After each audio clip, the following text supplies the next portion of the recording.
आजच न्याय मिळाला पाहिजे. आवाज कुणाचा? धनंजय माने किंवा शक्तीचा.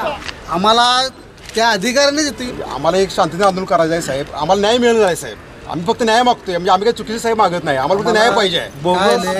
वर्ष झालं आम्ही तक्रार. हे मग निकाल टाळाटाळी का चालल्या हे जर त्याने आम्हाला सांगावं. द्यावं साहेब. जर आमचं जर म्हणणं चुकीचं असेल तर त्यांनी सांगावं तुमचं म्हणणं. मिळाला पाहिजे, मिळाला पाहिजे, मिळाला पाहिजे, मिळाला पाहिजे.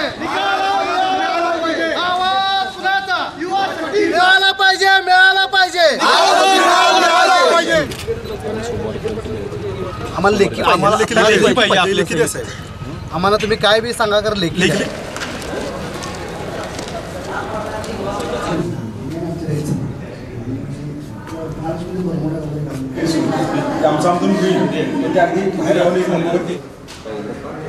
हा निकाल माहिती ठरणार साहेब. आता त्यांचे एवढे सदस्य 7 सदस्य आहेत पण ते कधी कोणाला असं एवढं चांगलं काम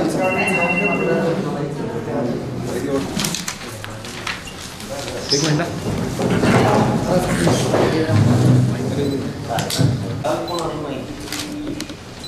24 नोव्हेंबर 2012 रोजी पाचगाव ग्रामपंचायतीचे सरपंच निवड झाली. त्यामध्ये राधिका सुधीर खडके यांनी बोगस जातीचा दाखला सादर करून सरपंचपद मिळवलं होतं.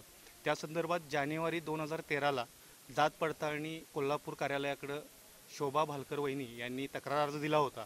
पण गेले वर्षभर आम्हाला विभागीय जात पडताळणी समितीकडून निश्चित असं काही ठोस हे मिळत नव्हतं की बाबा निर्णय आम्ही अमुक तारखेला देतो किंवा काय देतो.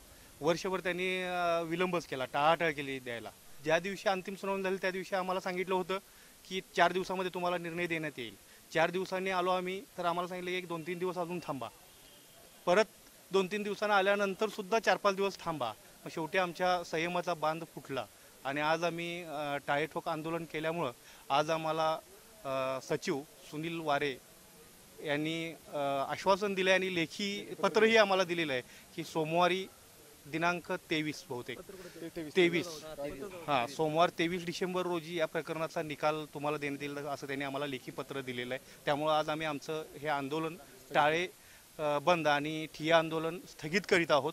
आणि सोमवारी जर का त्यांनी आम्हाला ह्या पत्राला जागं राहून निकाल दिला नाही तर मात्र मंगळवारपासून आम्ही या कार्यालयाच्या मुख्य गेटलाच टाळेबंद आंदोलन पुन्हा करू, तीव्र आंदोलन करू आणि कार्यालयाला दाखवून देऊ. एका दलित महिलेवर अन्याय झाला असताना बाबासाहेब आंबेडकर यांच्या नावानं असणारं हे कार्यालय बार्टी याच्याकडूनच असा विलंब होतो यासारखं दुर्दैव लोकशाहीत कुठलंही नाही असं माझं मत.